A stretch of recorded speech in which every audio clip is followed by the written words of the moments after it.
कि उस समय ऐसा क्या हुआ था कि जिस वजह से आपके पैर पैरालाइज हो गए? तो मेरे ऊपर ड्राइवर सीट आ गई थी पैरों के ऊपर।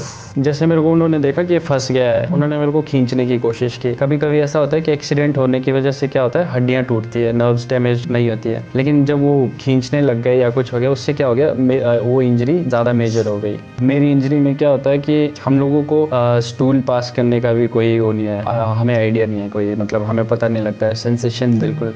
यूरिन पास हमें नहीं पता। उनको फ़ोन करके ये बोला कि जल्दी आ जाओ, एक्सीडेंट हो गया है। जिसने रेस्क्यू किया उन्होंने बताया कि मेरे ऊपर पे वो ड्राइवर सीट आ गई थी, तो मुझे ज़बरदस्ती खींच के निकाला है।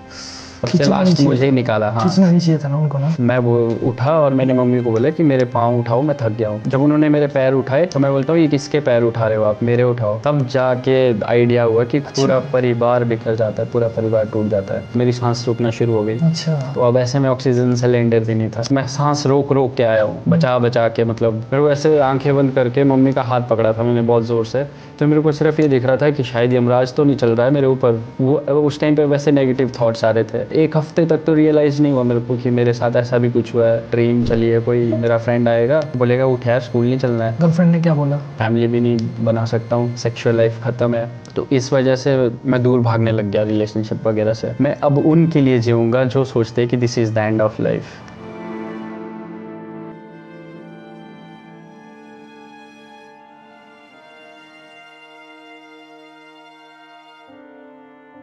तो दोस्तों, किसी ने बहुत अच्छी शायरी लिखी है, मुझे याद नहीं है, लेकिन मैं पढ़कर आपको मैं ये बताता हूँ। जीतेंगे हम ये वादा करो, कोशिश हमेशा ज़्यादा करो, किस्मत भी रूठे पर हिम्मत ना टूटे, मजबूत इतना इरादा करो। तो गाइस, ये शायरी मुझे बड़ी पसंद आई थी और आज की जो पॉडकास्ट है इसी शायरी का एक मिसाल आपको देखने को मिलेगा। तो guys, welcome to the limitless talk powered by the smile resort के एक नए और मज़ेदार एपिसोड में। आज का जो एपिसोड है वो आपको ज़रूर इंस्पायर करेगा। जो लोग जल्दी हार मान जाते हैं, जिनके देखो बहुत सारे जिसके लाइफ में प्रॉब्लम्स चली होती है, प्रॉब्लम से कैसे ओवरकम करके आपको आगे कैसे बढ़ना है, आज की वीडियो देखकर आपको एक मजबूत इरादा ज़रूर मिलेगा। तो मैं ज़्यादा समय न वेस्ट करते हुए शुरू करता आज की podcast, light camera sound and podcast. Sumit भाई, welcome to the limitless talk. और कैसे हैं आप? बढ़िया, आप बताओ। एक्चुअली बड़े समय से हमारा बन रहा था पॉडकास्ट का, बट हो नहीं रहा था, तो आज आप आए हैं तो बहुत अच्छा लग रहा है आज। सुमित भाई, आप फिलहाल जो करंट है अभी आप क्या क्या करते हो उस बारे में थोड़ा सा बता दो। इतना मुझे पता है कि लीड गिटारिस्ट है और इसके अलावा भी आपने बहुत सारे जैसे चैंपियनशिप जीते हैं, उसके बारे में थोड़ा सा बता दो। पहले तो लीड गिटारिस्ट हूँ बैंड में, वो तो मेरा एक ड्रीम है। मतलब शंख बैंड में लीड गिटारिस्ट होना पैशन है आपका ना? मेरा तो पैशन है, उस चीज़ को मैंने अपना सपना बना लिया है। और इसके अलावा मैं पैरा एथलीट्स वगैरह में भी पार्टिसिपेट करता हूँ। लास्ट ईयर मैंने किया था चंडीगढ़ में, जिसमें फेंसिंग और आर्चरी थी। अच्छा। फेंसिंग में मेरा गोल्ड लगा था और आर्चरी में ब्रॉन्ज मेडल लगा था। ओके। वो जबकि हमारी सिर्फ 15 दिन की प्रैक्टिस थी और हमारे साथ ओपोनेंट जो थे हमारे कॉम्पिटिटर्स, वो लोग सालों से मेहनत कर रहे हैं। तो जब हम उनको 15 दिन के उसमें चैलेंज कर सकते हैं, तो आप खुद सोचिए, मतलब अगर वो चीज़ हमें यहाँ पे फैसिलिटी मिलेगी तो हम लोग कितना कर सकते हैं, कितना आगे। अब थोड़ा सा ना जो आपकी चैंपियनशिप है उनको थोड़ा सा उनके बारे में बताओ। जैसे आपने कहा कि आर्चरी, उसको थोड़ा सा डिफाइन करो कि क्या होता है, क्योंकि लोगों को ज़्यादा पता नहीं है।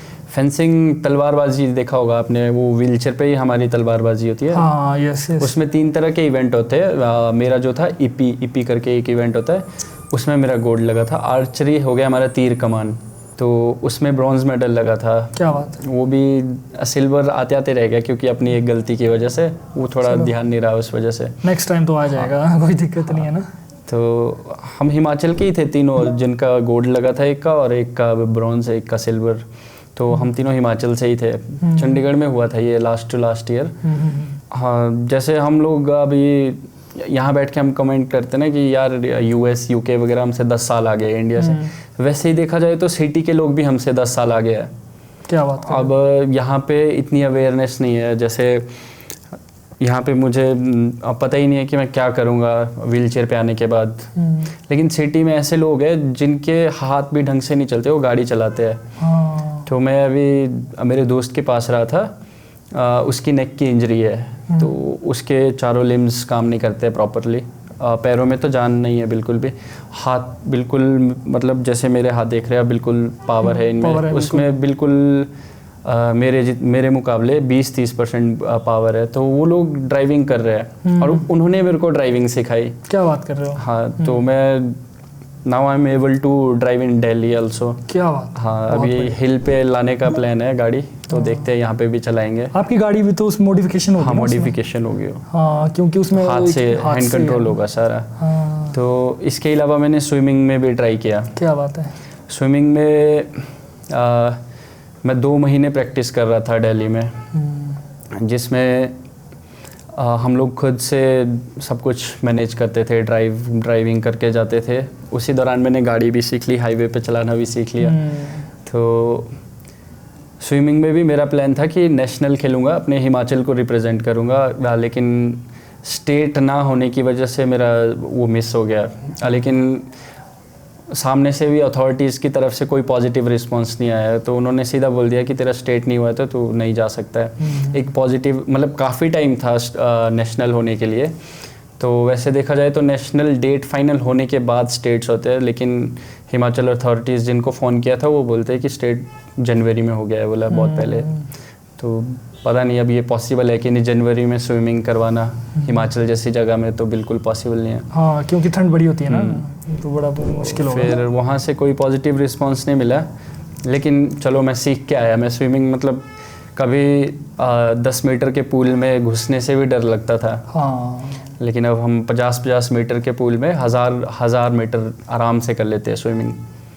तो प्रैक्टिस काफ़ी लगी होगी ना इसमें?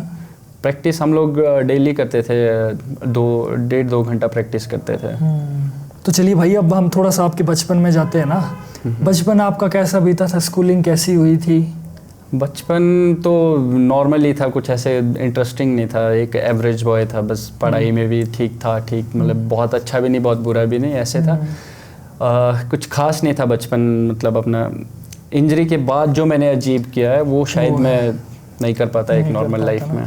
चलिए चलो हमें तो खैर काफ़ी बातें पता है, लेकिन जो हमारे दर्शक है जो आपको पहली बार देख रहे हैं उनकी तरफ से भी मन में ये सवाल होगा, और मेरा भी ये मन में यही सवाल है कि आपके साथ ये जो दुर्घटना हुई जिसमें आपके दोनों पैर जो है वो पैरालाइज हो गए, तो वो क्या समय था, वो कैसे हुआ था?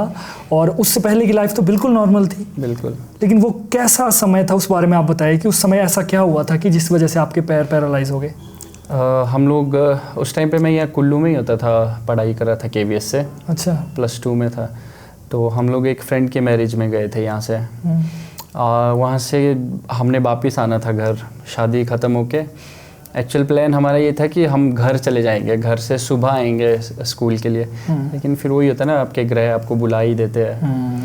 तो हमारा रात को शादी से जैसे ही हम लोग खाना वगैरह खा के ऐसे एकदम प्लान बन गया कि नहीं यार, हम ऐसा करते हैं, हम कुल्लू ही वापस जाते हैं, रूम जाते हैं, सुबह आराम से उठ के स्कूल जाएंगे। कौन सुबह जल्दी जल्दी उठे घर पे। क्या एज रही होगी आपकी उस समय? उस टाइम पे 17।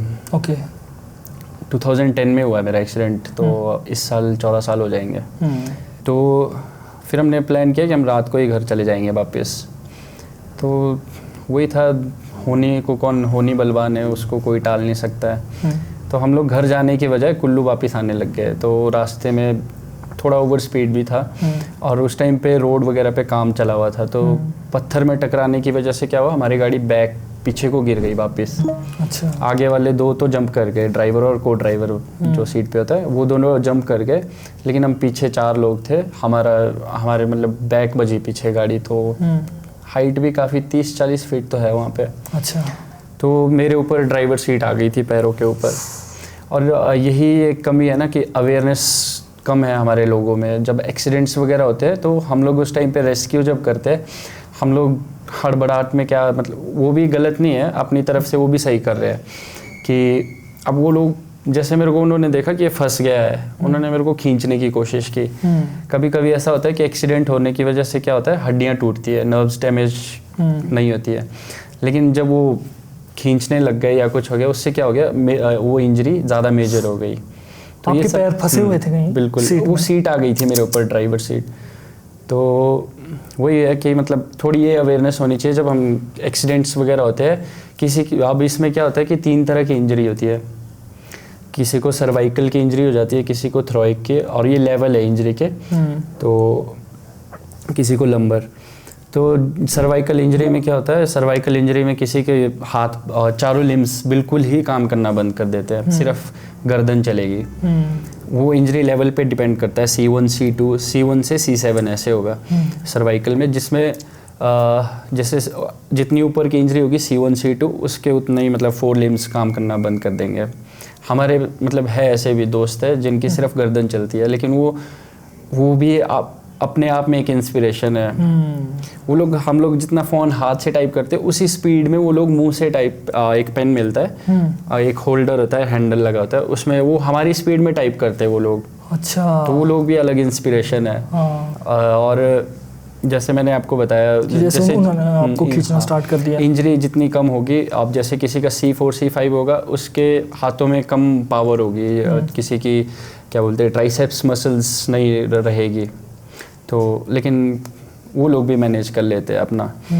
और जैसे मैं पैराप्लेजिक हूँ, तो मेरे इसमें क्या है, अपर बॉडी बिल्कुल ठीक है, तो सिर्फ पैर काम नहीं करते हैं, लोअर पार्ट पैरालाइज हो गया है। तो वैसे ही नीचे नीचे जैसे इंजरी आएगी, किसी के घुटनों से नीचे इंजरी होती है। तो अब मेरी इंजरी में क्या होता है कि हम लोगों को स्टूल पास करने का भी कोई वो नहीं है, हमें आइडिया नहीं है कोई, मतलब हमें पता नहीं लगता है सेंसेशन, बिल्कुल यूरिन पास हमें नहीं पता है हम कैसे, तो वो सब चीज़ें हमें कैसे सिखाई जाती है, हमें मैनेज करना पड़ता है टाइम टू टाइम।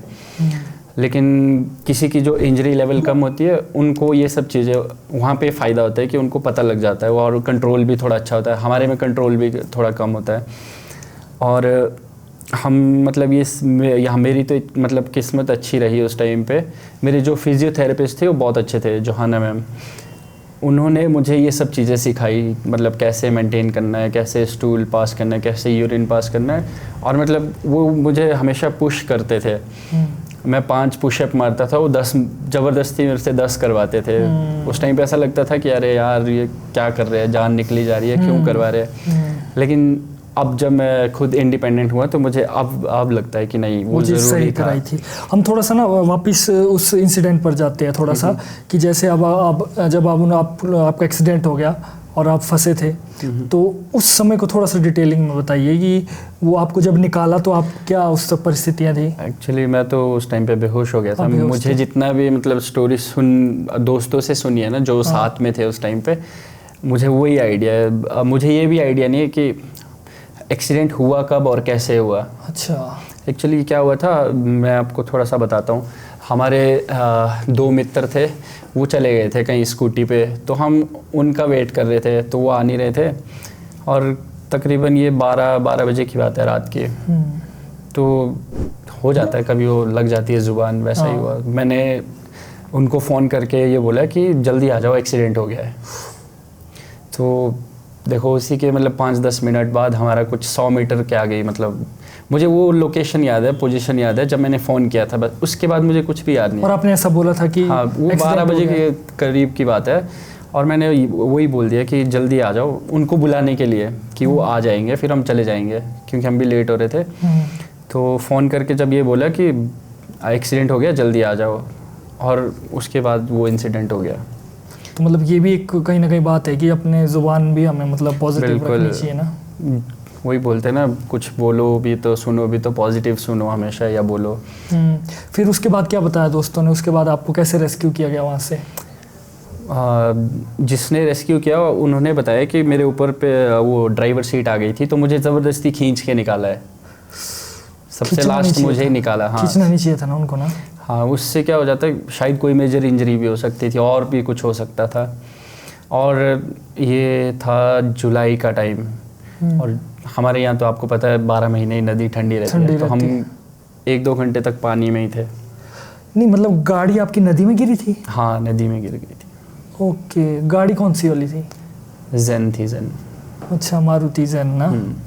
अच्छा, वो गाड़ी ना, वो अच्छा नदी में गिर गई थी। Okay okay okay. और उस एक्सीडेंट में हमने एक फ्रेंड तो ऑन द स्पॉट ही हमारे मतलब एक्सपायर हो गए थे, और एक मेरा रूममेट था, वो उसके रिब्स डैमेज हो गए थे। वो यहीं मनाली में एडमिट था। तो स्टार्टिंग में ये हुआ कि हम सबको जब हॉस्पिटल ले आए तो हम लोग 4 लोग थे, 4 बॉडीज़ थी। तो हम लोग, वो डॉक्टर, अब आपको पता है हमारे यहाँ पे इतनी फैसिलिटीज़ नहीं है, छोटे हॉस्पिटल्स है। तो उस टाइम पे कन्फ्यूज़न क्रिएट हो गया। मतलब मेरे को तो एक साइड पे रख दिया कि इसको कुछ नहीं हुआ। मेरे ना चेहरे पे कोई खरोच थी, ना कहीं पे कुछ था। लेकिन जिनको होश था, बोल पा रहे थे, तो उनका ट्रीटमेंट पहले चला था।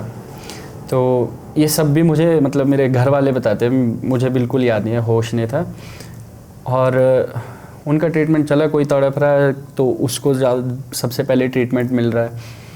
फिर थोड़ी देर बाद, मतलब सुबह जैसे शायद मैं वो उठा और मैंने मम्मी को बोला कि मेरे पाँव उठाओ, मैं थक गया हूँ। जब उन्होंने मेरे पैर उठाए तो मैं बोलता हूँ ये किसके पैर उठा रहे हो आप, मेरे उठाओ। तब जाके आइडिया हुआ कि कोई इंटरनल इंजरी हुई है। फिर डॉक्टर को बुलाया, उन्होंने चंडीगढ़ पीजीआई रेफ़र किया। तो जब पीजीआई पहुंचा, वहाँ पे जाके पता लगा कि स्पाइनल कॉर्ड इंजरी हुई है।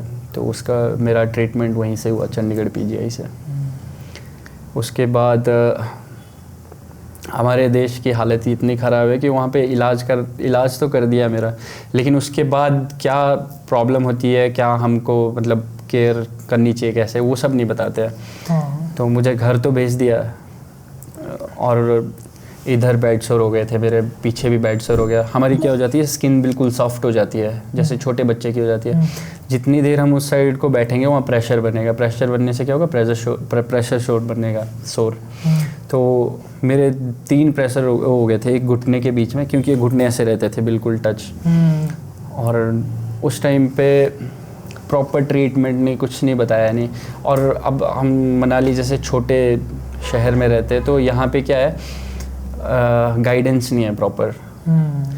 अब ये केस शायद हमारी फैमिली रिश्तेदारी में पहला मेरा ही केस था जिसको स्पाइनल कॉर्ड इंजरी हुई। तो किसी को आइडिया नहीं था ये क्या चीज़ है। और स्पाइनल कॉर्ड इंजरी ऐसी चीज़ है कि मतलब किसी को होती है, वो एक इंडिविजुअल को नहीं होती है, वो पूरे परिवार को हो जाती है। अच्छा। पूरा परिवार बिखर जाता है, पूरा परिवार टूट जाता है। एक तो ट्रीटमेंट एक्सपेंसिव है बहुत, और इसके बाद जो हमें मेडिकेशन लेनी चाहिए वो हमें यहाँ पे बिल्कुल गाइडेंस नहीं है। सिटीज़ में ये चीज़ अच्छी है कि वहाँ पे रिहैबिलिटेशन बने हुए हैं, हम जैसे लोगों के लिए भी रिहैबिलिटेशन बने हैं कि उनको वहाँ पे सिखाते हैं इंडिपेंडेंट कैसे होना है। अब एक नॉर्मल बंदा मेरी तरह जिसको इंजरी हुई होगी, वो व्हीलचेयर से बेड पे शिफ्ट नहीं हो पाता है, व्हीलचेयर से कमोड पे शिफ्ट नहीं हो पाता, वो फ्रेश कैसे होगा अगर वो कमोड पे शिफ्ट नहीं हो पा रहा है। तो हमारी लाइफ डिपेंड हो जाएगी इस तरह से।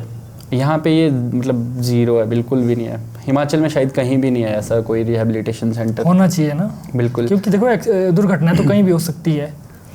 मैं नाम नहीं लूँगा, पर मैं ऐसे एक मज़े की बात बताता हूँ। घर पे बोट मांगने आए थे, तो मैंने कहा बोट तभी मिलेगा, मेरी ये डिमांड है। तो बोला क्या है, मैंने कहा ये एक रिहैबिलिटेशन। बोला जीडी में। मैंने कहा वो नशा मुक्ति केंद्र है, मेरा क्या काम है वहाँ पे। सामने वाले की प्रॉब्लम समझने की बजाय अपनी बात बताना वो ज़रूरी नहीं है ना। एक बार समझे तो सही यार, रिहैब कोई नशा मुक्ति केंद्र की डिमांड नहीं कर रहा है कोई, रिहैब वो उसकी डिमांड करे ताकि आपको फैसिलिटीज़ मिले। आप जैसे और भी अगर कोई होंगे तो उनको, हमारे यहाँ पे मतलब बहुत पीछे है हम लोग ना, स्पोर्ट्स को लेकर भी ऐसा कुछ खास नहीं है हमें। आपने देखा होगा, हमें मतलब स्पोर्ट्स के लिए भी या तो हमें बिलासपुर वगैरह जाना पड़ता है, हॉस्टल वगैरह में रहना पड़ता है। एक्सपेंसिव, मतलब वो और ज़्यादा एक्सपेंसिव हो जाता है, घर से बाहर जाएंगे तो एक्सपेंसिव भी हो जाएगा। और अब जैसे मेरे साथ जो इंसिडेंट हुआ था, यहाँ से तो मैं बेहोशी की हालत में चंडीगढ़ पहुँचा, मुझे याद भी नहीं है। लेकिन जब मैं वापस आया हूँ वहाँ से ट्रीटमेंट करा के, एम्बुलेंस में था, तो उस एम्बुलेंस की हालत ऐसी थी कि उसमें ऑक्सीजन सिलेंडर भी नहीं था। क्या बात है। और उस टाइम पे बरसात का मौसम, जुलाई, आपको पता है बरसात हो रही है, तो रास्ते में पत्थर वगैरह गिर रहे हैं। एम्बुलेंस एक तो होता भी पीछे से खाली डब्बा बिल्कुल, उसमें आते आते मेरी क्या हो गई, ऑपरेशन था ताज़ा, तो मेरी हालत ख़राब, मेरी सांस रुकना शुरू हो गई। अच्छा। तो अब ऐसे में ऑक्सीजन सिलेंडर भी नहीं था। तो चलो ये गॉड ग्रेस की, मतलब एक मेरे अंकल है पापा के दोस्त, उनकी पेजेरो थी साथ में, तो मुझे पेजेरो में शिफ्ट किया। मेरे पास एक एयर बेड था, उस पर शिफ्ट किया। जब उसकी सीट लेट आई तब जाके शायद मैंने हार्डली, मतलब चंडीगढ़ से यहाँ तक ना, मतलब मैं सांस रोक के आया हूँ। बचा बचा के, मतलब मेरे को ऐसे आंखें बंद करके मम्मी का हाथ पकड़ा था मैंने बहुत ज़ोर से, तो मेरे को सिर्फ ये दिख रहा था कि शायद यमराज तो नहीं चल रहा है मेरे ऊपर। वो उस टाइम पे वैसे नेगेटिव थॉट्स आ रहे थे। तो जब मैं कुल्लू पहुंचा, कुल्लू पहुंचने के बाद मुझे यहाँ पे ऑक्सीजन सिलेंडर मिला कोई ये कुल्लू वैली हॉस्पिटल से। फिर मैं घर पहुंचा हूँ। तो मैं जैसे आपको वही बता रहा था, मेरे बेड सोर वगैरह हो गए थे, क्योंकि यहाँ पे कोई गाइडेंस नहीं है प्रॉपर। ये तो अच्छा हुआ जो मेरे फिजियोथेरेपिस्ट थे वो उन्होंने मुझे प्रॉपर गाइड किया किस तरह से कितने टाइम के लिए एक साइड को बैठना है, कैसे यूरिन पास वगैरह करना है, कैसे स्टूल पास करना है। तो धीरे धीरे ये सब चीज़ें सीखी। कभी ज़िंदगी में ऐसा भी कोई मोमेंट आया जब आपसे जीने की इच्छा भी ख़त्म हो गई हो? हाँ बिल्कुल, डिप्रेशन मेरे को लगता है शायद क्योंकि एक नॉर्मल लाइफ मैंने जी हुई है, मैंने देखी है एक नॉर्मल लाइफ क्या होती है। 2010 से पहले मैं नॉर्मल था, बिल्कुल चल सकता था, भाग सकता था। लेकिन 13 जुलाई 2010 को जब ये एक्सीडेंट हुआ तो उस टाइम भी मतलब एक हफ्ते तक तो रियलाइज़ नहीं हुआ मेरे को कि मेरे साथ ऐसा भी कुछ हुआ है। हॉस्पिटल में मैं ये सोच रहा हूँ कि नहीं यार शायद मैं सोया हूँ, अभी ड्रीम चली है, कोई मेरा फ्रेंड आएगा वो बोलेगा उठ यार स्कूल नहीं चलना है। तो मैं एक्सेप्ट ही नहीं कर पा रहा था इस चीज़ को। जब घर आया, अब डॉक्टर तो बोलेगा नहीं ना कि भाई तू कभी नहीं चल पाएगा। अब डॉक्टर ने मुझे मोटिवेट करने के लिए बोला नहीं ये तो 5-6 महीने में चलना शुरू कर देगा, इसकी बहुत विल पावर बहुत अच्छी है। तो उससे क्या होता है एक जीने की वो मिल जाती है। मतलब वो मैं ये नहीं बोल रहा हूँ डॉक्टर गलत है, वो तो बिल्कुल सही है, उन्होंने गलत नहीं बोला कुछ भी, वो मुझे मोटिवेट करने के लिए बोल रहे थे। क्योंकि उस टाइम पे बंदा टूट भी सकता अगर ऐसा बोल दे कि यार तू तो कभी चल नहीं पाएगा, तेरी तो लाइफ अब व्हील चेयर पे रहेगी। तो मैं घर आया, मैं बढ़िया 5-6 महीने फुल एक्सरसाइज वगैरह सब करता था। लेकिन धीरे धीरे जब ये रियलाइज़ होने लगा कि नहीं यार शायद लाइफ अब मतलब दूसरे ट्रैक पे आ गई है, ये कुछ और ही हो चुका है मेरे साथ, तो तब ये रियलाइज़ होने लगा कि नहीं यार अब तो मैं भाग भी नहीं सकता हूँ ना, पहले जैसे चीज़ें होंगी अब। तो वो चीज़ें तो तोड़ ही रही थी और दूसरी साइड फिर एक रिलेशनशिप में था, तो मैंने अपनी तरफ से ब्रेकअप कर दिया कि मतलब मुझे ऐसे लगने लगा कि नहीं यार मेरी लाइफ तो वर्थलेस है, बिल्कुल बेस्ट है, मैं क्यों किसी की लाइफ ख़राब करूं। तो गर्लफ्रेंड ने क्या बोला? वो तो रहना चाहती थी उस टाइम साथ, लेकिन फिर पैचअप हुआ, फिर ब्रेकअप हुआ, फिर पैचअप। लेकिन मेरे माइंड में वही थॉट्स चल रहे थे कि नहीं यार, क्योंकि जब मैंने स्पाइनल कॉर्ड इंजरी के बारे में स्टडी करना भी शुरू किया अपनी तरफ से, तो मैंने ये भी देखा कि हमारी सेक्सुअल लाइफ भी बिल्कुल ख़त्म हो जाती है। फैमिली प्लान, मतलब इसमें भी इंजरी लेवल का बहुत बड़ा रोल रहता है। जैसे मेरे इंजरी लेवल में मुझे ये लगा कि यार शायद मेरी तो कोई फैमिली भी नहीं होगी, मैं फैमिली भी नहीं बना सकता हूँ, सेक्सुअल लाइफ ख़त्म है। तो इस वजह से मैं दूर भागने लग गया रिलेशनशिप वगैरह से। तो फिर वहाँ से फिर ऐसा हुआ कि हम लोग अलग हो गए थे। फिर मेरी लाइफ में 3 इंसिडेंट ऐसे आए जब मैं मतलब इन चीज़ों के बारे में बहुत ज़्यादा सोचता था। तो एक बार ऐसा हुआ, मैं वॉशरूम में था तो सामने फ़िनाइल की बोतल पड़ी थी, तो मैं सोचने लगा कि यार इसको पूरी गटक जाता हूँ, क्या होगा, ख़त्म हो जाएगी लाइफ। लेकिन फिर थॉट्स आने लगे यार मेरे पेरेंट्स का क्या होगा जिन्होंने इतना किया है मेरे लिए। जब मतलब मेरा टाइम था कि वो लोग आराम से बैठे और मैं उनके लिए करूं, लेकिन वो लोग कर रहे थे मेरे लिए। और जब मेरा कमाने का टाइम था कि मैं खर्चा करूं, और तब भी वो मेरे लिए मतलब छोटे छोटे एक्सपेंसेस भी वो कर रहे थे। और मेरे दोस्त, मतलब वो आपको पता ही है मेरे दोस्त कितने सपोर्टिव है। तो ये सब चीज़ें थी जो मुझे उस टाइम पे रोक दिया। मतलब वो एक तरह से बोलते ना ब्लैकआउट ही बजना, उस चीज़ से मुझे रोक दिया। मतलब नहीं हुआ मेरी लाइफ में, शायद मैं कर भी लेता उस टाइम पे कुछ गलत, लेकिन वही है अगर कुछ हुआ नहीं फिर से आप ऐसे हालत में और परेशान करोगे फैमिली को। तो वहाँ से धीरे धीरे मतलब फैमिली और फ्रेंड सपोर्ट ने मुझे रोक दिया कि नहीं गलत नहीं करना है, सुसाइड वगैरह नहीं करना है। 3 बार हुआ ये इंसिडेंट मेरे साथ। 3 बार हुआ? 2 साल लगे मुझे एक्सेप्ट करने में अब खुद को व्हील चेयर पे। उसके बाद जब मैंने म्यूज़िक गिटार सीखना स्टार्ट किया तो तब जाके थोड़ा सा मुझे दिखा कि नहीं यार ये मेरा सपना बनेगा, मैं ये गिटार मतलब म्यूज़िक मेरी लाइफ है अब। और उस दिन मैंने डिसाइड किया, तो मैं नोट्स वगैरह लिखता था, तो वहाँ पे लिखा भी मैंने कि मैं अब उनके लिए जीऊँगा जो सोचते हैं कि this is the end of life. और ये बहुत बड़ी बात है, बिल्कुल वो नहीं, एंड ऑफ लाइफ बहुत बड़ी बात। बहुत बड़ी बात की है आपने, और ये सच में एक इंस्पायर करने के लिए इससे ज़्यादा तो मुझे नहीं लगता कुछ किसी के लिए हो सकता है, क्योंकि आजकल क्या है कि लोग छोटी छोटी बातों से भी वो हो जाते हैं, उनकी लाइफ में छोटी प्रॉब्लम्स आ गई, किसी के साथ ब्रेकअप हो गया या कुछ झगड़ा हो गया, वो डिप्रेशन में चले जाते हैं और सुसाइड कर देते हैं, है ना। सुसाइड का रेशियो देखो ना, कि सॉल्यूशन नहीं है ना एक सुसाइड। अभी भी मतलब मैं सच में मतलब आपको दिखता है कि स्ट्रॉन्ग है ये वो, लेकिन जब मेरे को ऐसे पता लगता है ना कि मेरे आसपास किसी ने सुसाइड किया, मैं इमोशनल हो जाता हूँ उस टाइम पे। मुझे बहुत बुरा लगता है कि यार कोई अपनी लाइफ ऐसे कैसे ख़त्म कर सकता है। मतलब जैसे कोई रिलेशन में आया या किसी को फाइनेंशियल प्रॉब्लम हो गई या कोई स्कूल में क्लास में फेल हो गए, देखो कितनी छोटी छोटी चीज़ें हैं ना ये, तो और उन चीज़ों से लेकर सुसाइड हो जाता है। लेकिन खैर अब मैं ये भी नहीं बोल सकता हूँ कि उस समय उस इंसान के दिमाग में क्या चल रहा है। अब ऐसा नहीं बोल सकते हम कि जो सुसाइड करने वाले बेवकूफ़ होते हैं, ऐसा भी नहीं कह सकते हम, क्योंकि उसका मेंटली लेवल कितना है और वो उस छोटे से स्ट्रेस को भी ना सहन कर पा रहा हो, क्या पता। हो सकता है उसको फैमिली सपोर्ट ना मिला टाइम पे, मॉरल सपोर्ट ना मिली हो। बिल्कुल। आपकी लाइफ जर्नी में कुछ एक नाम ऐसे बता दीजिए जो कि आपके लिए भी इंस्पिरेशन बन के रहे, आपके साथ खड़े रहे हमेशा अभी तक। सबसे पहले तो मेरे लिए मेरे पेरेंट्स है, मम्मी पापा सबसे बड़ी इंस्पिरेशन है मेरे लिए।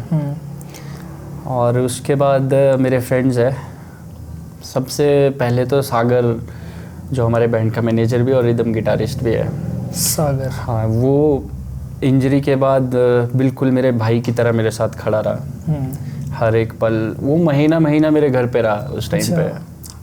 तो हम लोग सोते ही नहीं थे रात को, क्योंकि ऐसा हो गया था ना कि मतलब इंजरी के बाद कुछ करने को था नहीं मेरे पास, और प्रॉपर गाइडेंस ना होने की वजह से मैं बेकार सा भी हो गया था।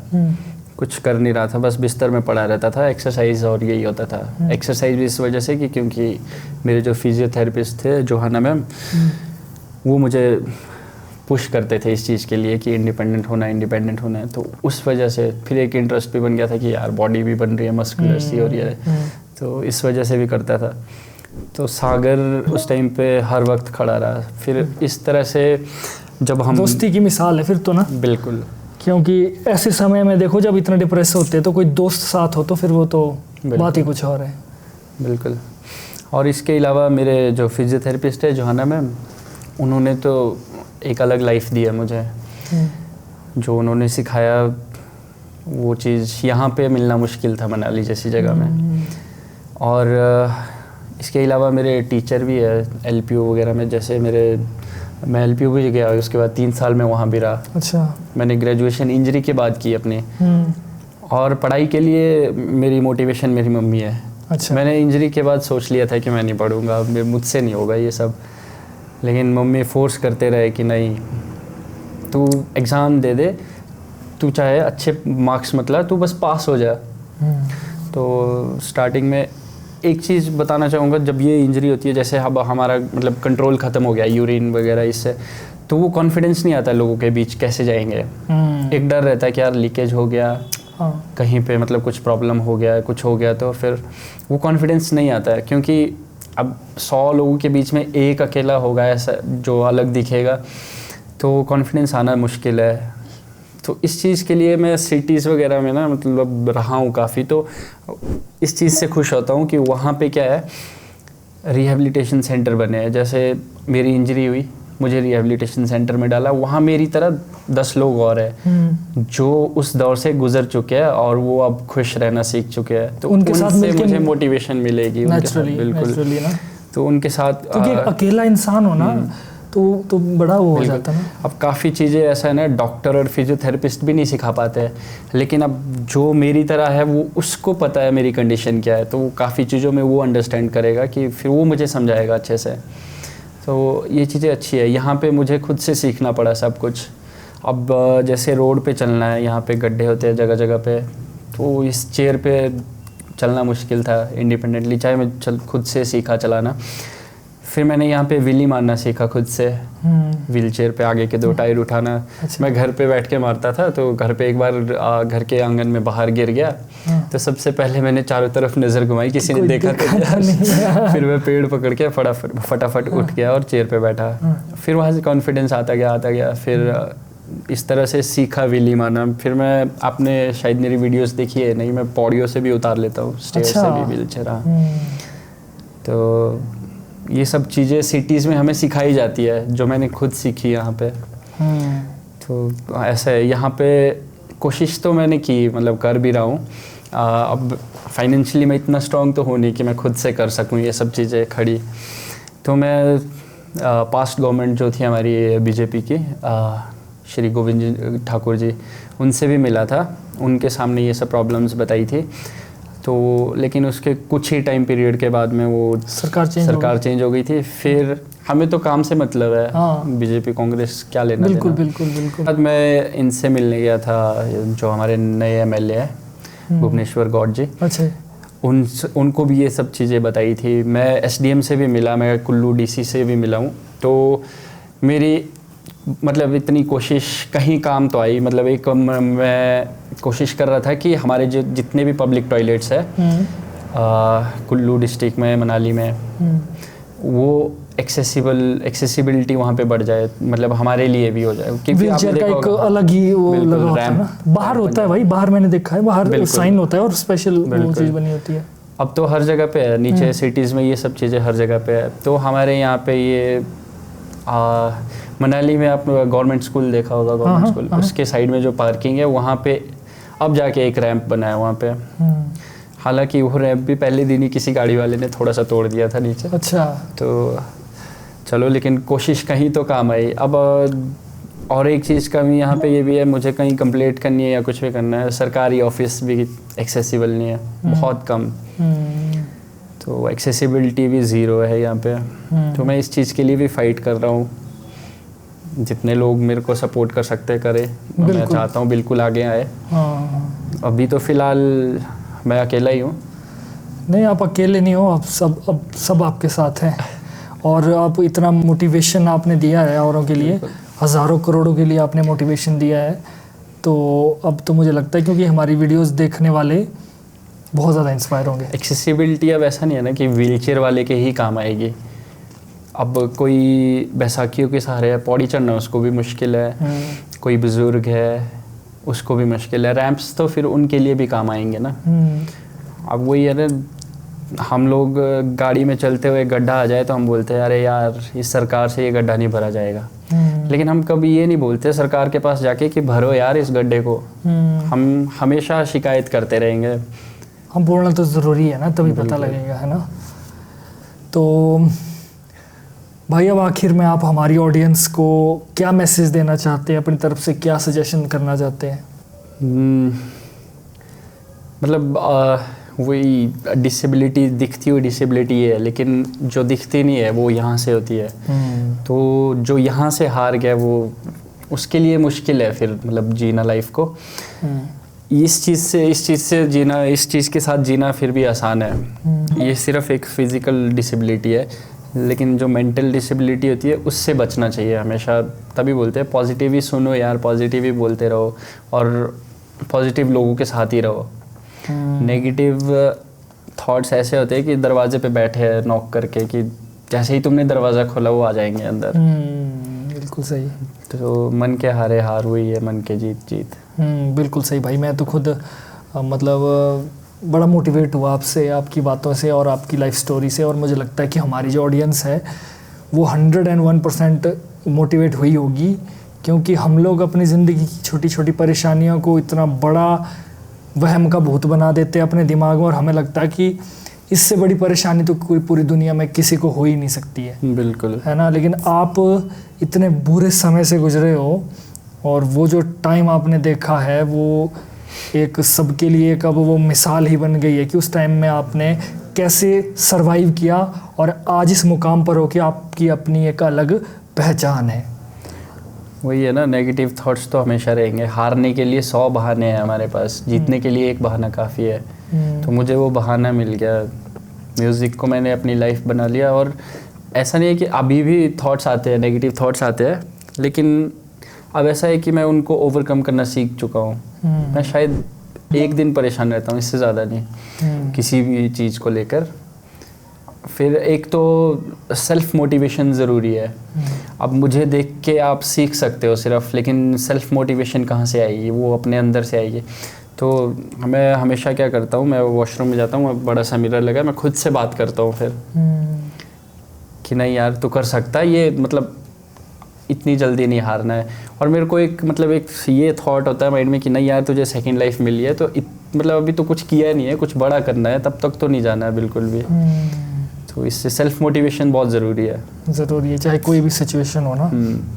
और अब तो काफ़ी, जैसे आपने ये कुल्लू में भी देखा होगा, सांफिया फाउंडेशन है, ये लोग भी काफ़ी अवेयरनेस वगैरह ये करते रहते हैं। ये लोग भी बहुत अच्छा काम कर रहे हैं। और हमारे बिज्जू भाई इसी में जुड़े हैं, तो वो जगह जगह स्कूल वगैरह में जाके भी मतलब करते हैं ये सब चीज़ें। अवेयरनेस बहुत ज़रूरी है हमारे यहाँ पे लोकल लोगों में ना। बिल्कुल बिल्कुल बिल्कुल। तो चलिए, मुझे लगता है आज की पॉडकास्ट को एंड करने का समय आ गया है। और अगर आपको आज की हमारी ये वीडियो पसंद आई तो लाइक ज़रूर करें, कमेंट ज़रूर करें, और हमारे भाई का इंस्टाग्राम की आईडी भी हमारे वीडियो के डिस्क्रिप्शन में रहेगी, क्योंकि ऐसे में यूजुअली बड़ा वो बोलता हूँ ना, लेकिन आज मेरा मन है बड़े मैं प्यार से बोलूँ आज लोगों को। तो डिस्क्रिप्शन में इंस्टाग्राम आईडी भी रहेगी भाई की, तो भाई को जाके ज़रूर फॉलो करें, और इस वीडियो को लाइक करें, शेयर करें, सब्सक्राइब करें, और अपने जो भी आपके मन में सवाल है वो कमेंट ज़रूर कर दें। और कुछ कहना चाहते हैं आखिर में ऑडियंस को? बिल्कुल, अगर किसी को भी लगता है कभी मोटिवेशन या कुछ मतलब लेना है, तुम फॉलो भी कर सकते हैं और मैसेज भी कर सकते हैं, बिना फॉलो किए भी मैसेज कर सकते हैं कभी भी। हमारे करें ना करें, आप भाई की आईडी को ज़रूर सब्सक्राइब करें, फॉलो करें। और तो चलिए दोस्तों, तब तक के लिए देखते रहिए द लिमिटलेस टॉक। जय भोलेनाथ। जय भोलेनाथ। Shake hand.